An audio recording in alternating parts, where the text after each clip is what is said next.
इस वीडियो में हम लोग क्लास 7 इतिहास का चैप्टर 1 पढ़ने वाले हैं, जिसका नाम है इस्लाम का भारत में आगमन। इस वीडियो में हम लोग इस चैप्टर का प्रश्न उत्तर हल करने वाले हैं। आप सब बोल रहे थे कि इतिहास का चैप्टर 1 का वीडियो लाया जा, तो चैप्टर 1 का वीडियो लेकर हाजिर हैं। अगर आप इस चैनल पर नए हैं तो चैनल को सब्सक्राइब कर दीजिएगा और इस वीडियो को लाइक कर दीजिएगा। तो चलिए बिना समय गवाए वीडियो को स्टार्ट करते हैं। तो ये देखिए अभ्यास के प्रश्न। पहला है, निम्नलिखित प्रश्नों के उत्तर दीजिए। क है, इस्लाम धर्म के संस्थापक कौन थे। इसी तरह से अन्य सवाल भी दिए हुए हैं, तो चलिए एक एक करके आपको बताते हैं। तो देखिए, इस्लाम धर्म के संस्थापक हजरत मोहम्मद थे। देखिए कौन थे? हजरत मोहम्मद। ख देखिए, हजरत मोहम्मद के जन्म के समय अरब देश का जनजीवन कैसा था।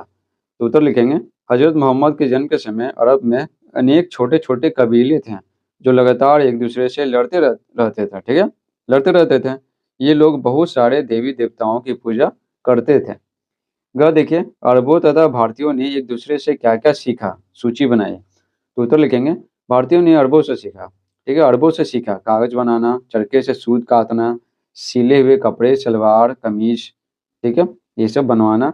खान पान में जैसे कचौड़ी समोसे बनाना। तो जो समोसा जो है ना, ये हम लोग अरब से सीखे हैं।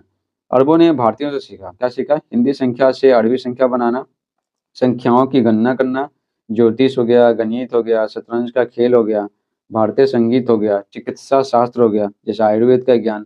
ये सब भारतीयों से अरबों ने सीखा। घ है, महमूद गजनवी का भारत पर आक्रमण का क्या उद्देश्य था। तो उत्तर लिखेंगे, महमूद गजनवी एक महत्वाकांक्षी शासक था।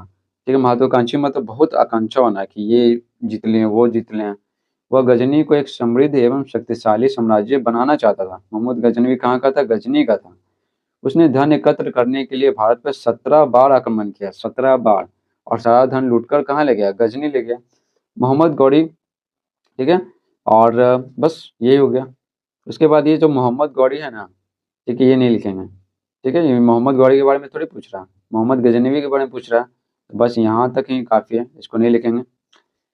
ठीक है, अंगा देखिए, तुर्क आक्रमण के समय भारत की राजनीतिक दशा कैसी थी। तो उत्तर लिखेंगे, गजनवी एवं गौरी के आक्रमण के समय ये दोनों क्या था? मोहम्मद गजनवी और मोहम्मद गौरी है ना, तुर्क था। ठीक है, तुर्की से आया था। तो गजनवी एवं गौरी के आक्रमण के समय भारत में कोई शक्तिशाली शासक नहीं था। कई छोटे बड़े राजा और सामंत राज्य करते थे। उत्तर भारत में चौहान, तोमर, गढ़वाल, चंदेल और चालुक्य जैसे वंशों के राज्य थे।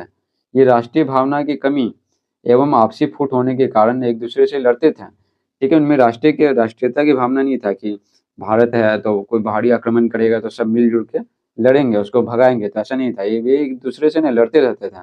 इनमें व्यक्तिगत महत्वाकांक्षा और संकीर्ण राजनीतिक दृष्टिकोण था। इनमें क्या था? व्यक्तिगत महत्वाकांक्षा था कि नहीं, हम वो जमीन भी हथिया ले, वो राज्य हथिया ले। ठीक है। च है, राजपूतों पर तुर्कों की विजय के क्या कारण थे।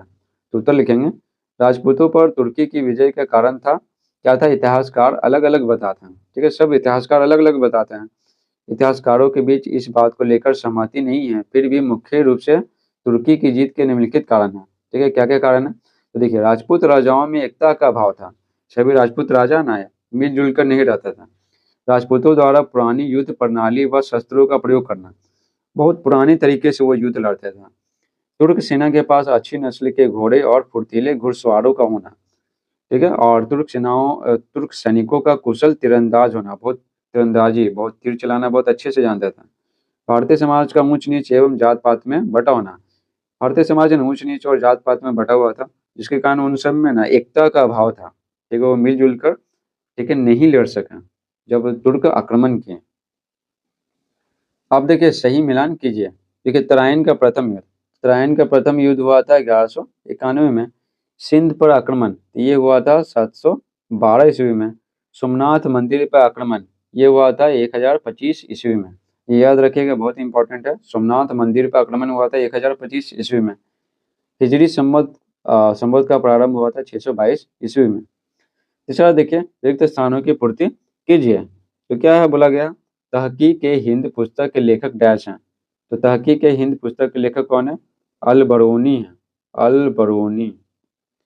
तराइन का युद्ध डैश और डैश के मध्य लड़ा गया। तराइन का युद्ध है ना, ये मोहम्मद, ठीक है, गौरी मोहम्मद गौरी और पृथ्वीराज चौहान, पृथ्वीराज चौहान, ठीक है, के मध्य लड़ा गया। गह महमूद गजनवी ने भारत पर डैश बार आक्रमण किया। तो महमूद गजनवी है ना भारत पर 17 बार आक्रमण किया, 17। मोहम्मद गौरी को गुजरात में चालुक्य वंश के राजा डैश ने पराजित किया। तो किसने पराजित किया? मूलराज, ठीक है ना, द्वितीय ने। तो लिखेंगे मूलराज, ठीक है, मूलराज द्वितीय। हो गया। इस प्रकार से चैप्टर समाप्त होता है। ठीक है, नेक्स्ट चैप्टर देखने के लिए कमेंट बॉक्स में लिंक दिया हुआ, वहां से जाकर आप देख सकते हैं।